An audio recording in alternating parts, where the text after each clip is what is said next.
And good morning, everybody. Welcome into our live Monday morning show. Hey, Scotty Mac Live.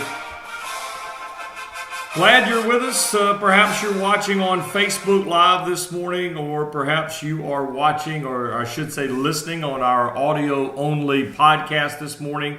We're happy to have you guys as well. Hope you had a great weekend and a fun college football weekend for us to recap today and tomorrow, and a big weekend coming up next weekend as well. But we're glad you're with us this morning. If you're on our Facebook Live broadcast, go ahead and hit the like button and the share button. We would greatly appreciate that. That helps us grow what we do, and it's growing leaps and bounds. And I had several people over the weekend come up and say hello and say that they're watching and enjoying what we do. We appreciate that. Your feedback is awesome. If there's something you think we could do, you'd let us know. We're glad to do it. We want to thank our sponsors this morning. As always, our sponsors make it possible for us to do what we do. We greatly appreciate that so very much. Our friends at Bayou Bill's Crab House, located in Santa Rosa Beach, also a store located in Inlet Beach over in Bay County. That's where the locals go get their seafood, at Bayou Bill's Crab House. We were by there over the weekend. Great crowd of folks and everybody enjoying those amazing seafood dishes, the crab dishes, shrimp dishes, fish dishes, and more. And also they had a big crowd this weekend for their sports bar, which was really cool. So good to see everybody at Bayou Bill's. Also want to thank our friends at Second Amendment Shooting and Sport in Niceville. That's where you can go and find a large selection of both handguns, shotguns, rifles. If you're a shooting enthusiast, you want to check the place out there. It is fantastic. Our friends at Second Amendment Shooting and Sport in Niceville, Florida, right across John Sims Parkway, which cuts through the middle of Niceville. It's right there across from the Sears and the Pep Boys. So go by and check them out. We'll tell you more about them in a little bit. Also, our friends from 98 Barbecue, Santa Rosa Beach. Go by and see our friends at 98 Barbecue today. If you're looking for the place to go have lunch, they're going to have some great barbecue for you today. There's nothing better on a Monday, man, after a weekend. Just going to get a good pulled pork barbecue sandwich. Their fries are amazing. Their potato salad, their coleslaw, everything homemade every day. Man, I tell you, Monday and barbecue sandwiches for me, that is the thing. So make sure that you head on over to 98 Barbecue in Santa Rosa Beach and enjoy a fantastic barbecue sandwich today. Also, we want to thank our friends at my-pak.com. You know, those backpacks have just become so popular, and you guys have really responded well in going out there and picking up those backpacks. Those backpacks are fantastic. They're the backpacks that have the window in front where you can print out whatever you want to print out and slide right in. So go check it out at my-pak.com. That's my-pak.com, and they've got a great program going as well where you can get those backpacks and have them donated to the kids in Texas and in South Florida and the Keys that lost so much during the recent storms. So check them out at my-pak.com. Well, we're going to recap the weekend, and boy, what is a crazy college football weekend. There's a lot of storylines to talk about. From the top to the bottom. What a great win by Memphis, the Memphis Tigers over UCLA. That was a fun game to watch. I got caught up in watching that one myself. We did our Saturday morning college kickoff show live from the Acme Oyster House location in Miramar Beach, right there in front of the Seascape Golf Course, and we stuck around there, watched most of the early games that day. But we all got caught up in that Memphis UCLA game, and what a great performance by the Memphis Tigers. Mike Norvell, the head coach at Memphis, probably going to be a guy that's going to be highly pursued by a lot of bigger schools after the season. He's kind of on that hot young coaching carousel, if you will. So we'll see how that plays out for them. But a great win by Memphis. We know a lot of people up in Memphis, obviously used to live there, know a lot of people in that athletic program. Very happy for them. That was a great win by the University of Memphis over the weekend. Also, over the weekend, that Clemson-Louisville game, a little bit of a bust, quite honestly. We all expected that to be a very tight game. Thought Lamar Jackson would be the guy who would put on a show in that one. Clemson coming off a national championship year, but at the same time, Clemson rebuilding a little bit, if you will, in certain positions. Well, make no mistake about it. Clemson's not rebuilding. They're reloading. I mean, they are the real deal. And if you don't think Clemson is already a candidate for one of the college football playoff spots, then you better go back and watch the tape of that game, because that was a dominating performance by Clemson over the weekend. We'll talk more about that. Also, dominating performance by Dan Mullen's Mississippi State Bulldogs. You know, I picked Mississippi State to lose to LSU on Saturday. I wasn't quite sure if the Mississippi State defense would be capable of stopping LSU. LSU, Danny Etling, their quarterback, had been playing better. We know about their great running back of Derek Geis, and so I really thought that this would be a challenge that might be too difficult for the Mississippi State defense. Look, we knew the Mississippi State offense was the real deal. I mean, we knew that this offense, when Nick Fitzgerald could move the football. This defense, my goodness gracious, played extremely well, dominating, and that seems to be the headline this morning, dominating LSU. And, you can say, well, LSU got out-coached, which they did. You can say that LSU kind of overlooked Mississippi State. I don't buy that whatsoever. I just think LSU got punched right in the mouth. You know, sometimes you go into a football game and the other team is going to line up and they're going to punch you right in the mouth. And how are you going to respond? And I thought once LSU got punched in the mouth, they never responded. They laid down and quit. And that's the first time I've seen an LSU team quit in quite some time. So, but hats off to Mississippi State. And boy, Nick Fitzgerald. Now here's an interesting story that we've got to talk about this week. Nick Fitzgerald, the quarterback at Mississippi State. Here's a guy who had, 0 stars, maybe 1 star coming out of high school. Nobody wanted this kid. I mean, he grew up a Georgia Bulldog fan. He wanted so badly to go to Georgia.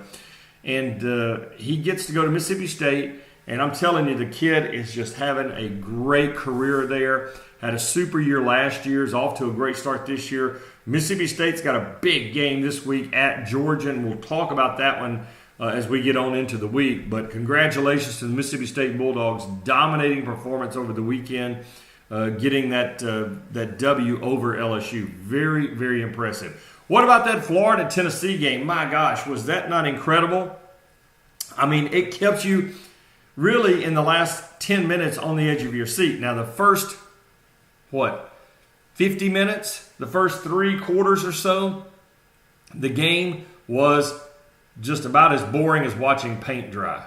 Both teams made mistake after mistake after mistake. And then all of a sudden the light came on in the fourth quarter and both offenses got going and got into a rhythm. And then, of course, that incredible, miraculous play at the final play of the game in which Felipe Franks just absolutely, I didn't know he could throw it that far. What was it, 63 yards in the air? Was that what it wound up being? Almost a Hail Mary miracle play. I'm sure some folks are going to come up with some catchy names over that. So that was incredible. But what a great win for the Gators. Almost a must win for the Gators. Absolutely a must win for the Gators. So if they had lost that game being 0-2 going to Kentucky this week, that would have been a difficult task indeed. It's already going to be a difficult task. But at least you can go to practice this week having the satisfaction of a victory. So we're going to talk more about that game too this week, and today and the next few days. So great win there for them. Also, some other big games in college football over the weekend. We want to talk about all of those. That Texas-Southern Cal game turned out to be an incredible football game. I really thought Southern Cal might just dominate, but Texas defense showed up to play. Played extremely well, got the job done. Oklahoma State embarrassing Pittsburgh 59-21 over the weekend. We got to talk about that because Oklahoma State looks so good. I mean, they look fantastic. We told you Michigan was going to struggle a little bit with Air Force, and that's exactly what happened. They had to score 10 points in the fourth quarter to put that game away. They get the victory there.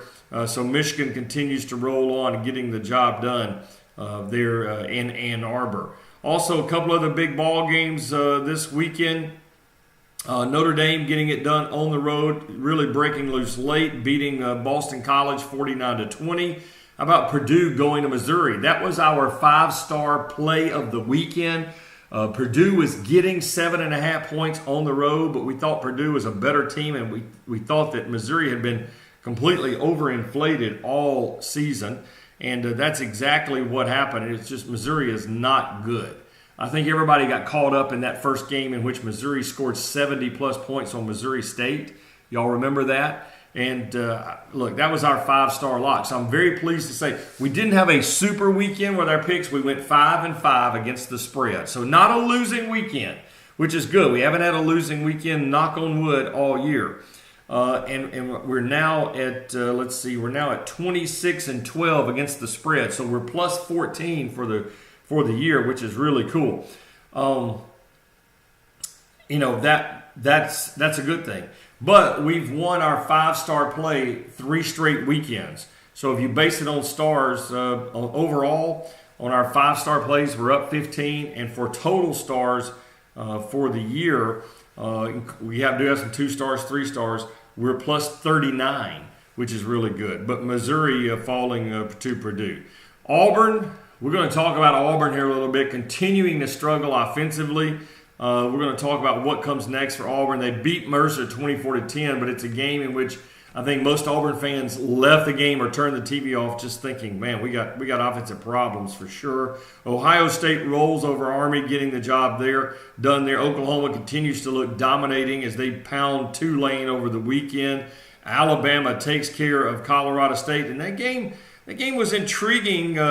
Alabama's defense gave up 23 points, including 13 in the fourth quarter. Nick Saban was not very happy about that, and we'll talk about that moving forward. We had a 4-star play this weekend. Our other 4-star play was Oregon at Wyoming, and Oregon was wound up being like a 12 to 13 point favorite by the time it kicked off, and Oregon wound up winning by 36. It was an easy win for us in our plays, but Oregon dominating this past weekend, getting the job done. So great job by Oregon. And keep an eye on that team. That team under Willie Taggart is 3-0 and moving forward and doing well. Penn State dominating Georgia Tech. No big surprise there. We mentioned Vanderbilt. Boy, this Vanderbilt defense is playing lights out. They beat number 18 Kansas State 14-7.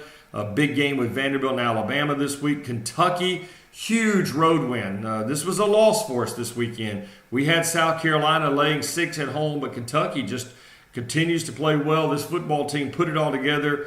They beat South Carolina, but a very difficult weekend for South Carolina in that they lose their star player, Deebo Samuel, their amazing return guy, also playing a number of different positions, but he breaks his leg over the weekend. He is done for the year. That is a tough blow. Georgia rolls over Samford this weekend. I mentioned that Georgia game coming up with Mississippi State this weekend is going to be a huge game.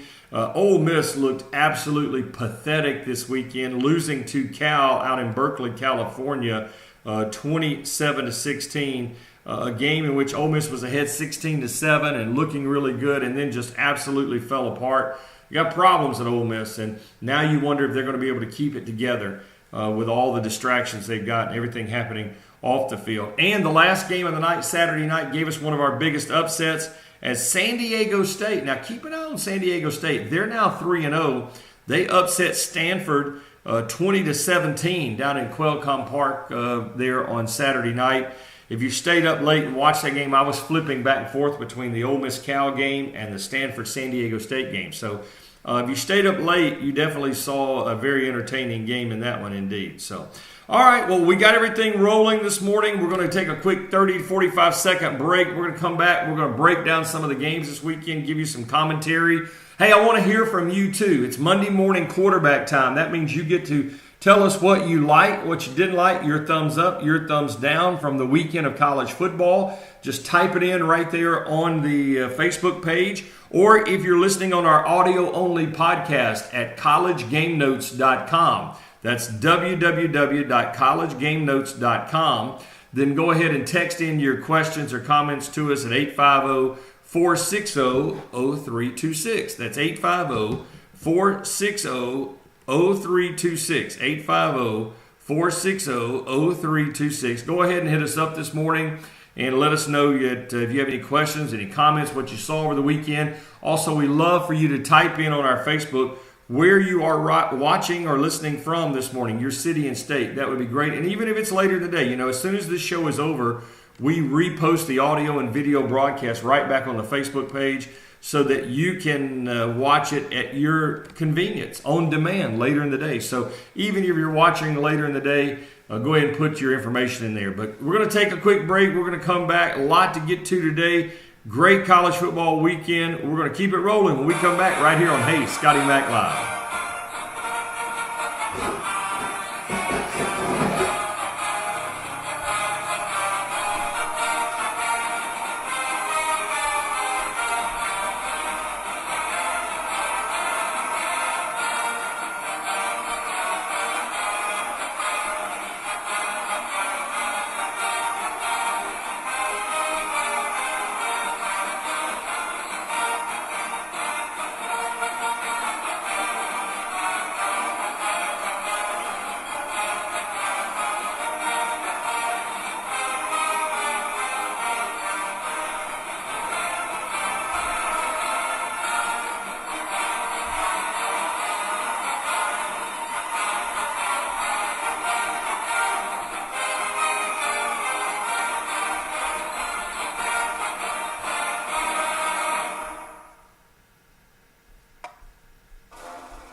And welcome back, everybody. Glad you're with us. Good Monday morning. My goodness, I hope you had a great weekend.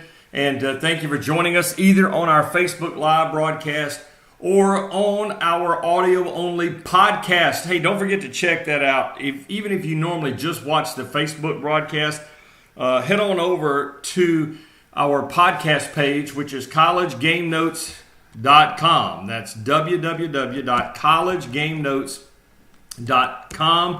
And subscribe to our podcast there. We would greatly appreciate that. That way you can go back. If you miss any shows, you can re-listen. You can download the shows. You know, some people don't want to do the Facebook thing because it eats up all their data.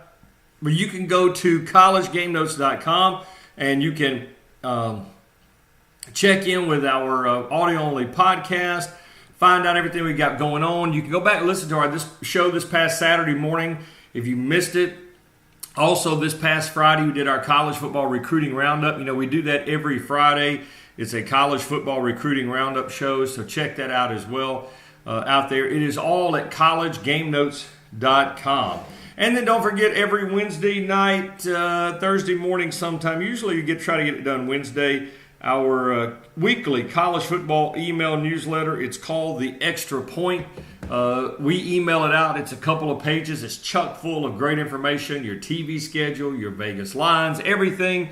We email it out on Wednesday nights usually. Sometimes it's Thursday morning depending on what's going on. But if you haven't subscribed to that, just hit me up on an email at heyscottymac@gmail.com.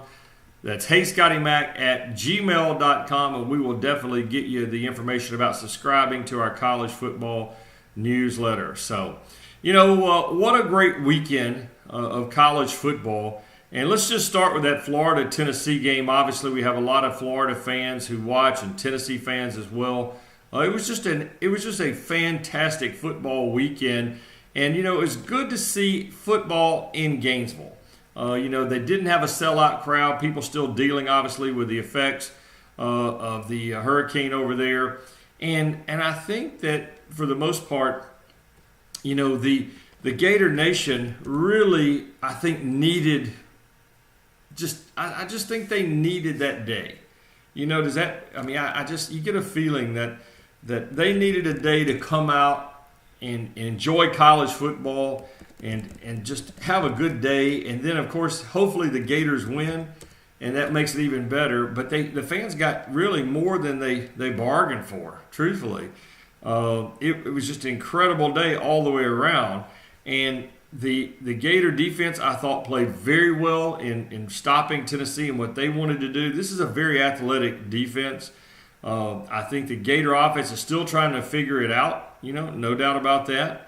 That exciting finish really kind of was able to hide some issues in that Florida offense. Let's be honest about that. Such a crazy finish. Jim McElwain knows, and he said so after the game in his post-game press conference, that they've got some work to do. Felipe Franks, who I think is growing more and more into being more comfortable in that offense, wound up 18 of 28 passing for 212 yards for the Gators. So it was a pretty nice performance in the stat sheet. But what's interesting is he did not have a completed pass that traveled more than 10 yards in the air excuse me, until that final play. Everything was a short dump. He wasn't, throwing the ball down the seams. He wasn't on the out routes. So they've got to get him more comfortable. That is a sign, and you have a quarterback who's only throwing the very short passes, that he is a little bit uncomfortable and he's a little bit nervous about throwing the ball down the field. And they have got to get him out of that. They cannot win moving forward if they can't get him out of that particular thought process. He just needs confidence, and a game like they just had can go a long way into really building the confidence of this football team. So I look at Florida, too. A couple of quick things. Getting an offensive touchdown was huge. They had gone since, I guess, the bowl game last year without scoring an offensive touchdown. That was huge. And now the offense has a little bit of momentum. You're going up to face Kentucky, so let's see what you can do. The Florida defense played lights out, but I got to tell you, they were gassed at the end of the game. Truthfully, I was sitting there watching the game, and I told my significant other, I said, if this game goes to overtime, Tennessee's going to win because the Florida defense was gassed. And rightfully so. They played crazy. They played lights out. I thought C.C. Jefferson played fantastic. I thought, the secondary played really well. Marco Wilson played really well. C.J. Henderson was solid all day. I just think that the Florida defense had played really well, but they had been on the field in that fourth quarter a long time. Now, moving forward, Florida obviously has to go to Kentucky this week, a game we're going to be previewing later in the week. Excuse me. But, I like the way this Florida team is starting to shape up. I mean, this team has talent. We've said that all spring and summer. Jim McElwain even said that. They just needed something good to happen for confidence. And they're playing a ton of freshmen. And my goodness, those freshmen are playing fantastic. I mentioned C.J. Henderson playing extremely well. Kadarius Toney, I thought, played very well. Malik Davis, man, what about that kid? Are you kidding me?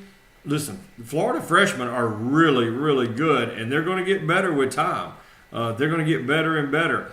And now, like I said, the only thing that Florida team needed was just a little bit of confidence, and winning that game at home is a huge, huge confidence builder for that Gator team. So a great day, as I was saying, we went into this segment, you felt like the Florida fans, especially those in the Gainesville area and those in South Florida who have been dealing with Hurricane Irma, you felt like, okay, we've already had a game canceled. We've been dealing with a hurricane. We need something good to happen.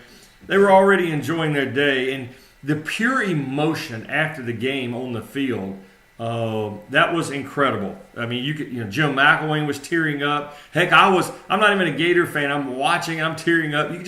You felt the pure, raw emotion for the Gators. And I think this is a game, too, that we'll go back, say, early November and say that Tennessee win really got Florida going. Confidence-wise, the offense got going. So let's put a little asterisk by this game, and we'll all come back in November and check that game as well. On the other side of the ball, Tennessee. Tennessee fans are pretty upset with Butch Jones.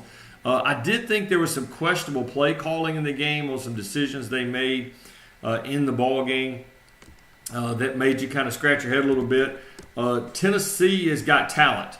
No doubt about they got talent, but then I thought the coaching, there were some coaching decisions in that game. It just, you kind of, if you're like me, you kind of scratch your head and went, oh, wait a minute, what in the world are they doing? But, Tennessee, coming into that ball game, knew what they had to do, and they were just not able to do it. They were just not able to come down to Gainesville and get it done. I think they either came in a little cocky or whatever the case may be. Here's what I will tell you. Listen, and Tennessee, by the way, comes home. They play UMass this week in a kind of I guess you would call that a tune-up game for the big game coming up the following week of hosting Georgia up there. But for Tennessee today, I tell you, they were able to come from behind a couple of times against Florida, which I think is good. That shows some resiliency. But their quarterback, who I thought had really shown a lot of progress going into the year, Quentin Dormady, but had 3 interceptions against the Gators, I thought made some poor reads. That was the biggest concern for me is he's shown flashes of talent, but he's got to make better decisions in the pocket. Tennessee was out Jawan Jenkins, their top wide receiver. We saw that. That was a big deal. And they've got to have more playmakers. John Kelly, did y'all see John Kelly, the running back for Tennessee? Let me tell you something. That kid is really, really good. He is fantastic. Marquez Callaway, the wide receiver, playing really well. But Tennessee's got to have more guys step up. And defensively, they're playing extremely well. They've lost a couple of key folks. I'm hoping that the Tennessee fans don't give up on Butch Jones completely yet, because I think he's getting it going.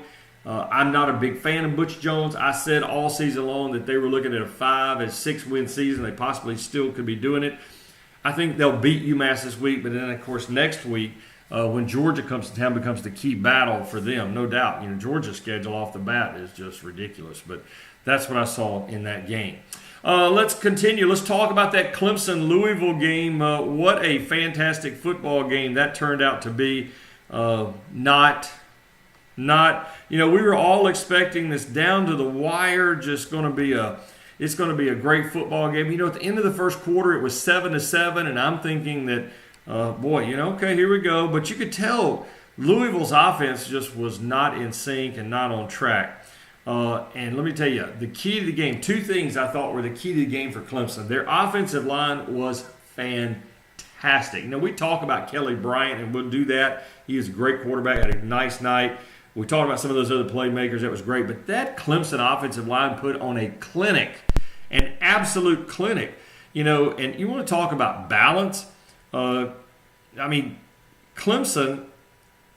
281 yards of passing, 297 yards of rushing.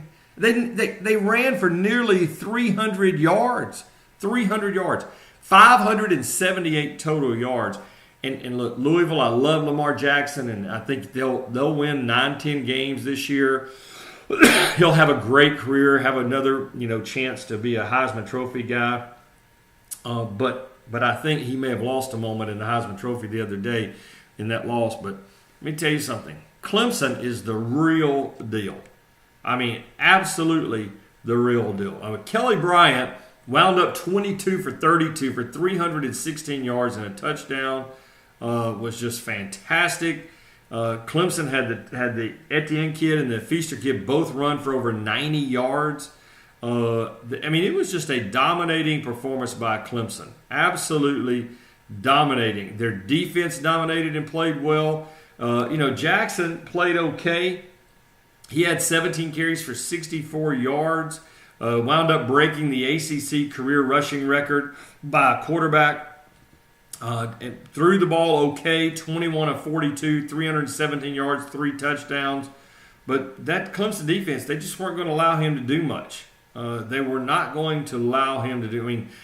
He was pressured all night. You could tell he wasn't on in his first 4 or 5 throws because he felt the press and the pressure of that Clemson defense. So Listen, that was what we call a no-doubt game.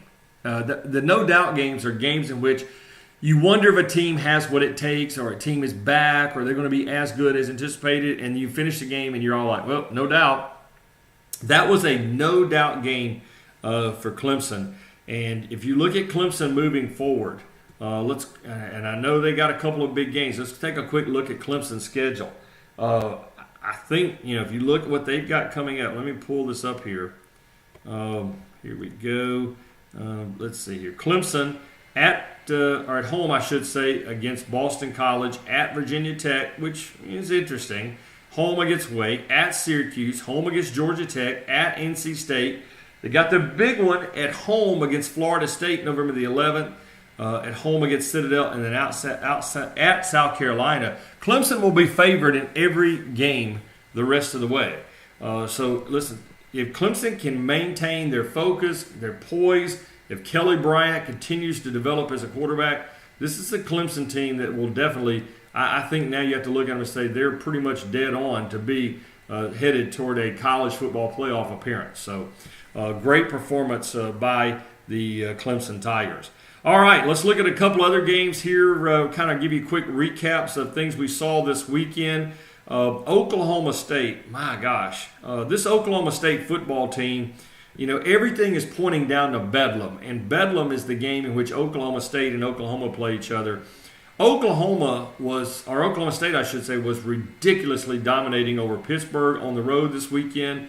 Listen, Mason Rudolph, he's in the Heisman Trophy hunt. He was 23 of 32, 497 yards, 5 touchdowns. The defense was very good. This Oklahoma State team is just the real deal. I like them a lot. And, of course, for them it all comes down, like I said, to Bedlam. And a quick little check, their schedule.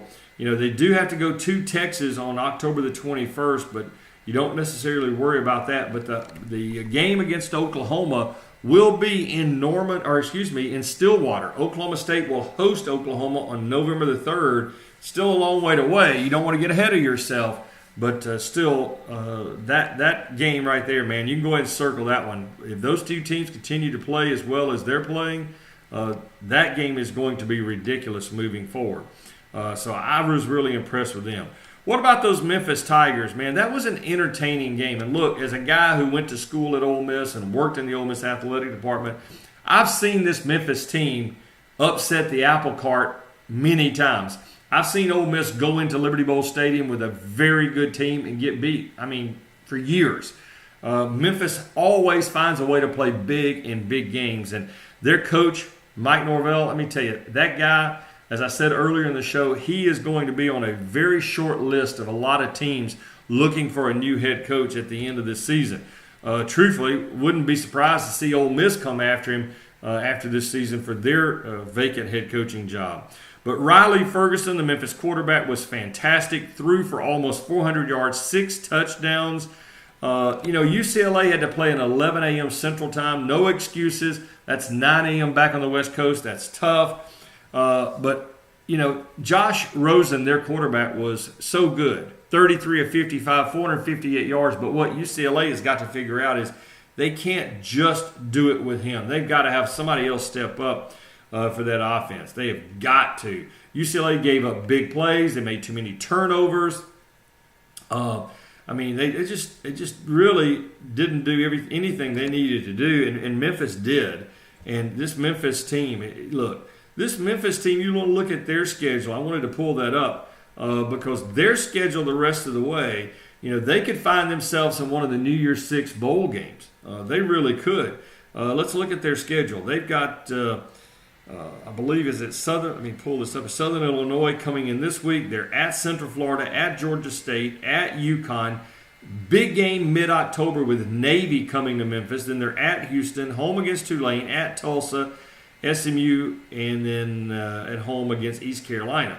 Memphis will be favored in every one of their games moving forward. And you have to say the game at Central Florida could be big next week. That could be one to keep an eye on. And then, of course, the other one, obviously, with Navy coming to Memphis. Memphis has a great shot to be a 12-0 football team at the end of the year. a great shot. Believe it or not, this Memphis team can be that good at the end of the year. So great win for them over the weekend. Let's see here. Duke gets a nice win over Baylor. The problems continue for Baylor. The Baylor Bears are 0-3. Duke now 3-0.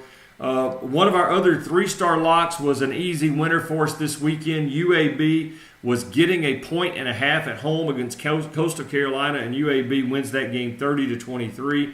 So, like I said, we were 5-5 against the spread, but our stars, because we give each game a certain number of stars, still a super weekend of star play. If you were just playing based on the stars, you were plus 1,400 for the weekend, which is really good. So that's the way we kind of do that thing. Disappointing performance by Middle Tennessee State. They went up to Minnesota thinking this is a chance for us to get on the national map. Minnesota dominated the Blue Raiders of Middle Tennessee State 34-3 this weekend. Wisconsin looked very good at BYU, winning 40-6. Wisconsin, they're number 10 in the nation in the polls. They are 3-0, and that is a team to keep an eye on. The Badgers have lost two of their best defensive players for the year. Two of their linebackers got hurt in fall camp. They are done, but they are playing very good football. You kind of look at their schedule. Really, the game I think you circle right now for them is that Purdue game on October the 14th, because Purdue's starting to play a lot better. Then at Indiana, November the 4th. Iowa coming in November the 11th. Michigan coming in November the 18th. So they've got some big games, but by the time Purdue plays some of those big games, or Wisconsin plays some of those big games, they're going to have a fantastic record. They have some real cupcakes coming up moving forward. Another one of our three-star wins over the weekend, Virginia Tech minus 18 at East Carolina. That was a big number. I had a couple people, when we sent our picks out to our subscribers on Saturday morning early, they were coming out and said, "Are you sure that's a big number?" And I said, yeah. And what was funny, at the end of the first quarter, let me tell you how sports gambling and lines work, okay? At the end of the first quarter, I was getting texts from some of our subscribers. They were not happy because East Carolina was ahead of Virginia Tech 17-7 at the end of the first quarter. And I said, my text back was, I said, wait a minute, did I miss something? Did they announce they're only going to play one quarter in that game? Is the game over after one quarter? And I told people, just be patient. Well, Virginia Tech then, from that point forward, outscores East Carolina 57-0. At the end of the third quarter, it was 57-17, and it was no doubt at that point. So that's what I tell people. You'll find some subscribers that'll get kind of fired up and upset. And I said, wait, the game's not over. And that's exactly what happened. But a big win for Virginia Tech. As I mentioned, our five-star play of the weekend was Purdue getting 7 points against Missouri, and Purdue wins 35-3. Auburn. Let's talk about this Auburn win over Mercer. And a lot of Auburn fans are really, I guess you would say, almost up in arms. I don't know if up in arms is the best way to say it. Auburn, their story has been all year offense. And the excitement and the anticipation of Jarrett Stidham coming in was going to be the big thing. But let me tell you something. This Auburn offense, it's not good. I'm just going to be honest with you. It's not good. Mercer is not a bad football team. I will tell you this. They will be a team that will play very well on 1AA level this year. Keep in mind, Auburn is still dealing with some players who are injured and out. But I got to tell you, Auburn, 5 turnovers, not taking care of the football on offense, not moving the football up and down the field when you had a chance.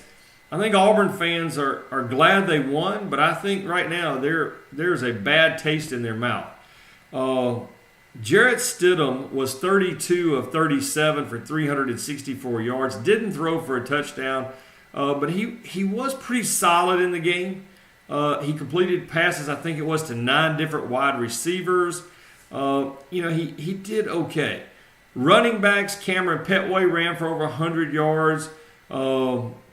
but he was the only running back who carried the football. They've got to get other guys involved in the offense. So Auburn had real issues in getting the running game going against Mercer.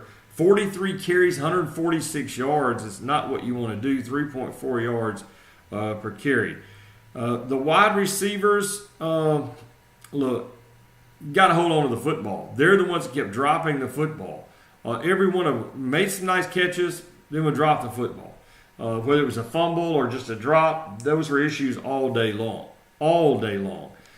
Defensively, for Auburn, the defensive line played okay. The linebackers, I thought, played really well. The defensive backs played okay.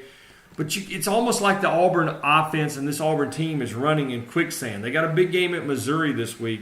So, Auburn's got to figure out pretty quickly how to get this thing turned around and really some positive momentum going, because right now it's not very positive at all coming out of Auburn. All right, we got to take a break. We'll come back. We're going to continue to recap this weekend's college football games. We're going to talk about that Ole Miss debacle losing out at Cal. What an absolute meltdown by them. Also, what a great performance by Mississippi State. So all of our Mississippi viewers and listeners, stay tuned. When we come back, we'll recap those games for you. LSU fans, you may not want to hear this as well, so we'll have that for you. But we'll take our quick break. We're going to come back. So happy you're with us on this Monday morning. We're doing a little Monday morning armchair quarterbacking right here on Scotty Mac Live. Thank you for being with us, everybody.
Shows you the best deals from top-rated dealers. Feel the deal, Alice. Car Gurus. Find great deals from top-rated dealers near you. And welcome back, everybody. Glad you're with us here on this Monday morning as we do a little armchair quarterbacking. Thank you so much to all of our great sponsors. We appreciate them so very much helping us bring the show. So it was just a fantastic weekend of college football. And we hope you're able to get out and enjoy some of it. We got a lot going on this week. A lot of big games to preview as we get into the week. We've got a lot of news and notes to talk about this week. So if you're joining us on our Facebook Live broadcast, well, go ahead and hit that like button and hit the share button. I would greatly appreciate that. That helps us grow our audience. Hit the like button, hit the share button.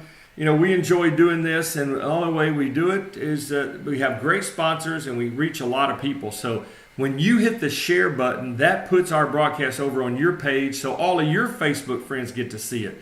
And that increases our audience. We love those likes, don't get me wrong, but if you would be so kind to hit the share button, I would greatly appreciate it, and it helps us grow. It's just the domino effect of reaching more and more people. And don't forget to check out our audio-only podcast. You have a lot of people that say, I don't want to do the Facebook Live because that eats up my phone data or my data on my iPad or whatever. I get it. That's why we have our podcast page.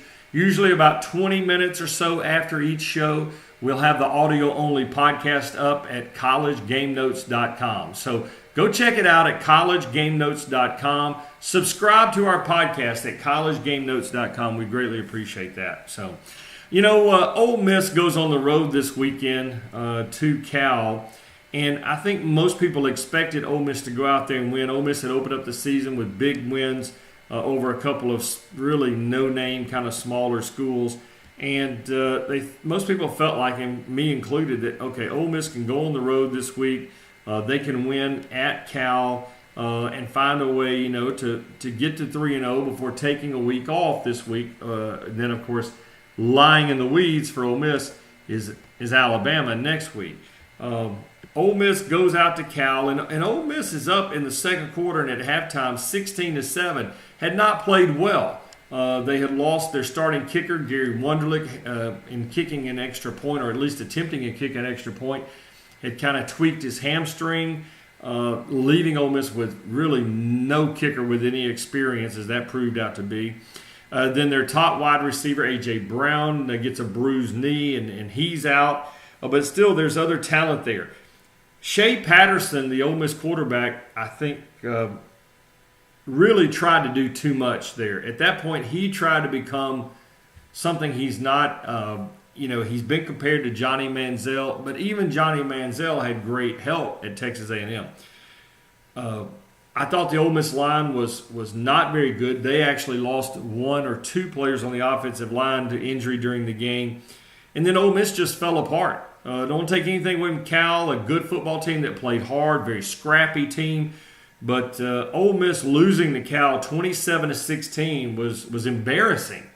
And if you think about now for Ole Miss, and immediately the first thing I thought about, Matt Luke, who is a great guy and a really good football coach and a good friend, he's had his hands full in trying to keep this Ole Miss team glued together. Win, lose, or draw at the end of the year, the Ole Miss administration owe Matt Luke a huge debt of gratitude, and they ought to give him about $1 million bonus, to be honest with you, for just trying to keep this team held together, because when the world around them is falling apart, all the NCAA issues and all the off-the-field distractions are one thing.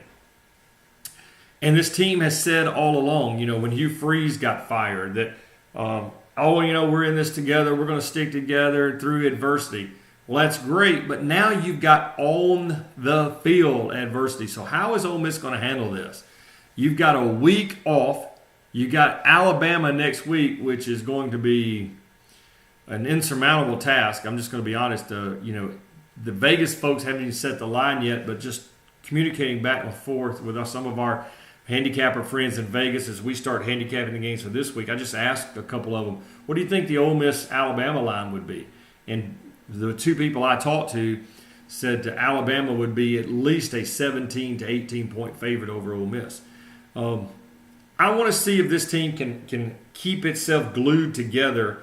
Having an open date is a good thing, but I think in this case, Ole Miss probably needs a game to kind of get themselves back on track, because you're not going to get your offense on track against Alabama, that's for sure. But the other side of that is they've been through so much the last couple of months. The summer with Hugh Freeze situation, the camp, dealing with the NCAA stuff, that sometimes you just need to take a break and get away from football. And I think that's what, if Matt Luke is smart, I know he gave his players off yesterday, Sunday. I'm pretty sure he'll give them off today. To have them come work Tuesday, Wednesday, Thursday, and let them go home. But then you got to come back and be focused. Can they keep this thing together? That remains to be seen, because I think there's a big opportunity for Ole Miss players now to fold up the tents and this turn into a 3-9 type season. You can just feel that coming from a distance, and whether or not Ole Miss is able to kind of keep this thing in the right direction, we'll see. But that was not a good loss, if you will. There's never a good loss, but that was a bad loss at Cal. Speaking of the Magnolia State, what about those Mississippi State Bulldogs? My goodness gracious. Let me tell you something.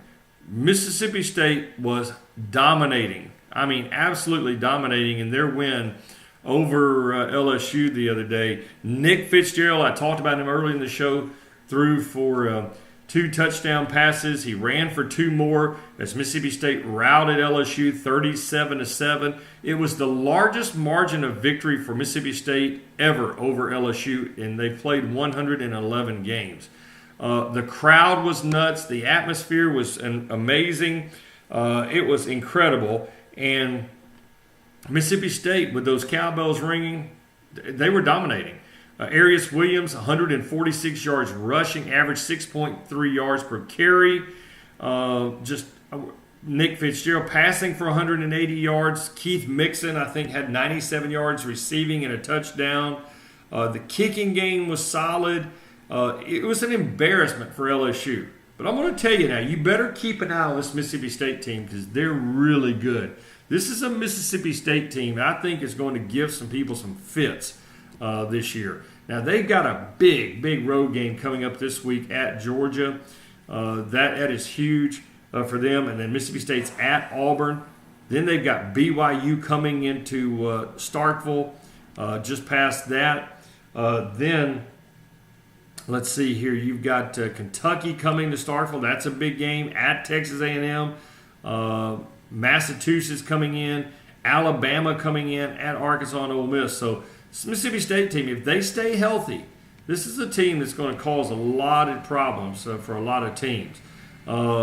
This is a Mississippi State team that, they seem to have everything in place in certain positions, and Nick Fitzgerald is getting better every game.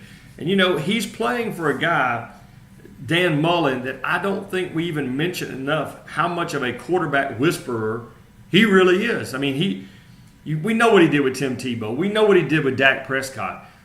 But those are guys that were at least 1 or 2 stars or 3 stars or more coming into high school, coming into college out of high school. Nick Fitzgerald didn't even have a star. I mean, he really didn't have very many offers. So the question, is can he perform at the SEC level? Well, I think he certainly answered that question not only this weekend, but he's been answering it week after week after week. Everybody just keeps doubting Nick Fitzgerald, and he just keeps doing his thing, man. He is really good. I'm going to tell you what now, this Mississippi State team with Nick Fitzgerald has a chance to really upset the apple cart if they play their cards right. And Nick Fitzgerald playing for Dan Mullen. Dan Mullen is doing such a great job of whispering the quarterback life into the ears and into the mind of one Nick Fitzgerald. So I like this. Now for LSU moving forward, I got to tell you, that was a terrible performance. And already you heard over the weekend and this morning, and you're going to hear probably all week, a lot of the LSU fans are already questioning Ed Ogeron. Already questioning him. This is an LSU team that has Syracuse coming in this week, and they got Troy coming in, who's a good football team. Then they're at Florida. I tell you what, that Florida-LSU game a couple of weeks ago, we thought, man, LSU is going to kill Florida. But now all of a sudden, that game is going to be one to keep an eye on. LSU's got issues. They've got issues in that their chemistry and their cohesiveness is non-existent.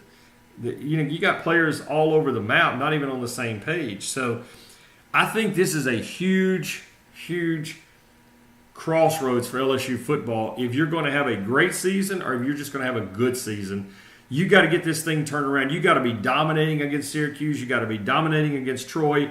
And you've got to go into that Florida game in 3 weeks, October the 7th, with your focus on being, playing at your best football. So that is going to be really interesting storyline to watch for this LSU football team moving forward. All right, we're going to take our final break. When we come back, we'll wrap it up this morning. We've been recapping games. Hope you've enjoyed everything. We'll get you caught up on everything, too, when we come back, all the things going on here this week. So glad you're with us. Again, hit the like button, hit the share button if you have not done so. If you see the right there on your Facebook Live broadcast, if you would be so kind to hit the like button and the share button, I would greatly appreciate that. That helps us grow our audience, and it means the world to me. So thank you for hitting the like button and hitting the share button on our broadcast. We're here every weekday morning from 7 a.m. on Monday through Friday. So, and I see there's one of our friends says, "Good, go Oklahoma State." We're going to get to all the comments. Is how often are you going to do this show, Scotty Mac? Well, if you're just finding us, Kaz, we've been doing it for 3 months every weekday morning. We do it every morning at 7 a.m. live. And I'm glad you've discovered us. And Kaz, you can help us pass the word. Share this broadcast. You know, there's a lot of our old radio listeners who may not know we do this. We've been doing it for just over 3 months. Every weekday morning at 7 o'clock, we do this show for about an hour and 15 minutes. And then as soon as the show is over, we post the video and audio show right back on Facebook Live. And then we post the audio podcast over on our podcast page at collegegamenotes.com. So, Cass, if you're at work or something, you don't want to use your Facebook data or whatever, you can go to collegegamenotes.com and subscribe to our audio-only podcast. You can download it through the iTunes, Apple Store, and all of those things as well. So, Cass, I'm glad you found us, man. We do this every weekday morning at 7 a.m. Central. And then on Friday, Cass, let me remind you, on Friday afternoons, we do another show. It's our college football recruiting roundup. If you missed this past Friday's show, you can... it's Josh. See, Josh, you're under a funny name. I got to talk to you, Josh. I got to get up with you, brother. That's our good friend Josh at Pelican Beach Resort, who we were just talking about him a couple of weeks ago because one of our viewers in the Baton Rouge area was asking about Pelican Beach because, Josh, we got viewers now. We're back being all over the South. We've gone over 1.4 million Facebook connections since we started this. I had somebody last week say, "Oh, no, you didn't." I said, "Well, here, let me show you what Facebook sends me." So I just forwarded it over to them. They're like, "Oh, okay, never mind." It has been amazing. So, Josh, I got to get up with you, Josh. I got a guy coming into town I want to hook you up with. But anyway, I digress. But Josh, we are here every weekday morning at 7. And then on Friday afternoon, we do another show. It's a college football recruiting show. And then every Saturday morning, we do a huge popular show. It is 9 a.m. on Saturday mornings. We do our college football roundup show where we do the kickoff show to get everything going. So, gosh, I love you, man. So, Josh, tell your buddies, brother, and I will get up with you for sure, and we'll do lunch. I love you, man. Josh is a great guy. And Pelican Beach Resort, by the way, I was thinking about this a couple of weeks ago when we were, and we got to go to break in just a second, but when we had somebody from Baton Rouge asking about Pelican Beach Resort on our show, and I used to live at Pelican Beach Resort. I had a condo there and loved it before we moved out to the house. Pelican Beach Resort, we've had a partnership with Jimbo Adams and our old buddy Dan Martin and Josh there.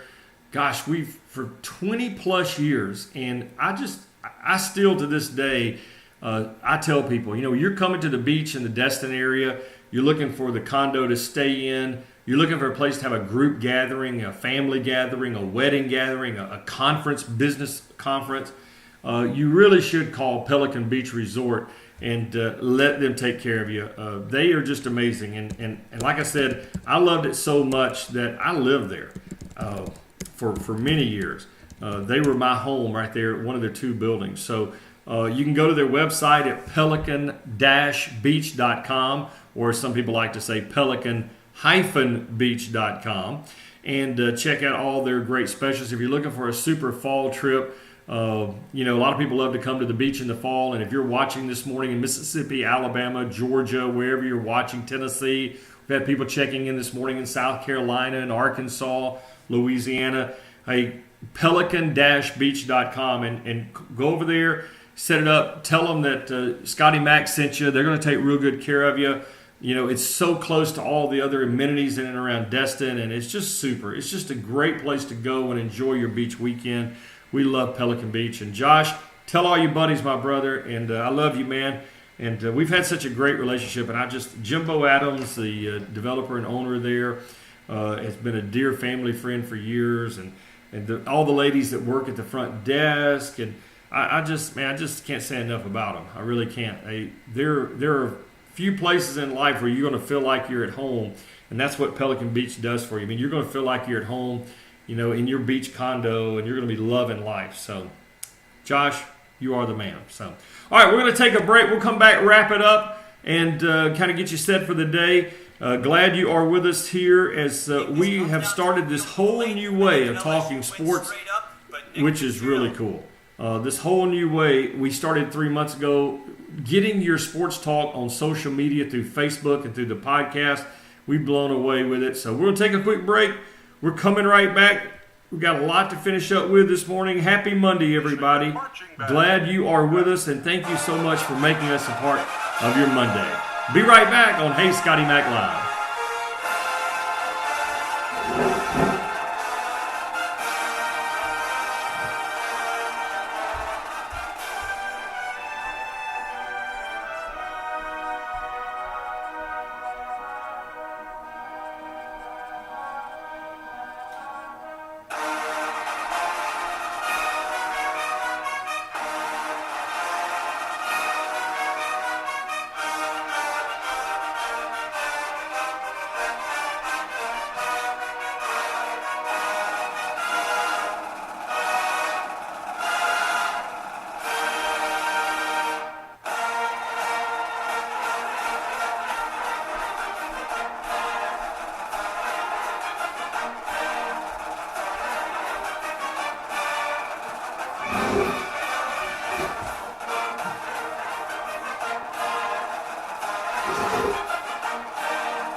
And welcome back, everybody. We're wrapping up our Monday morning show. As I was just telling Josh here, a couple of quick things.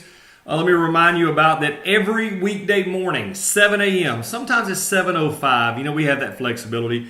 Every weekday morning at 7 a.m., we are doing this show live. We're doing it live on Facebook, and we're recording it in our podcast, usually about 20 to 30 minutes after the show is over. You can go to our podcast page, get the audio-only version. People love to go there. We're getting a lot of people going there and downloading the audio-only podcast. You can do that at the podcast page, the website, which is collegegamenotes.com. That's www.collegegamenotes.com.